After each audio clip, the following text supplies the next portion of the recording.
بسم اللہ الرحمن الرحیم۔ قاصد اور مقصد کے درمیان کیا فرق ہے؟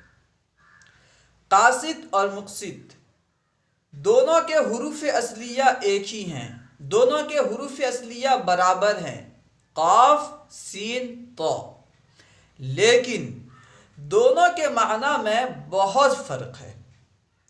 قاصد جو کہ مجرد سے اس میں فاعل کا صیغہ ہے، اس کا معنی ہے ظلم و زیادتی کرنے والا، ناانصافی کرنے والا۔ قاصد ظلم و زیادتی کرنے والے، ناانصافی کرنے والے کے معنی میں استعمال ہوتا ہے۔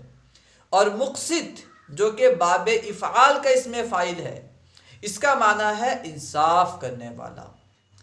قاصد اور مقصد دونوں کے حروف اصلیہ ایک ہی ہیں، برابر ہیں، سیم ہیں، لیکن دونوں کے معنی میں بہت فرق ہے۔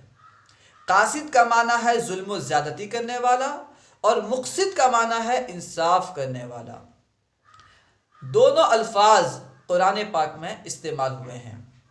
اللہ سبحانہ و تعالی قرآن پاک میں ارشاد فرماتا ہے، وَأَمَّا الْقَاسِطُونَ فَكَانُوا لِجَهَنَّمَ حَطَبًا، رہے ناانصافی کرنے والے، ظلم و زیادتی کرنے والے، تو وہ جہنم کے ایندھن ہیں۔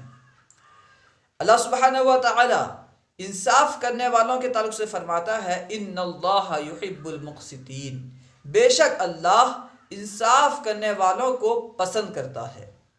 تو قاصد کا معنی ہے ناانصافی کرنے والا، ظلم و زیادتی کرنے والا، اور مقصد کا معنی ہے انصاف کرنے والا۔ دونوں کے حروف اصلیہ تو ایک ہیں، لیکن دونوں کا معنی پورا الگ الگ ہے۔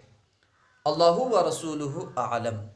امید ہے کہ پوری بات سمجھ میں آ گئی ہوگی۔ علم دین کو عام کرنے کے لیے ہمارا ساتھ دیں، ان ویڈیوز کو خوب عام کریں، خوب شیئر کریں۔ السلام علیکم ورحمۃ اللہ وبرکاتہ۔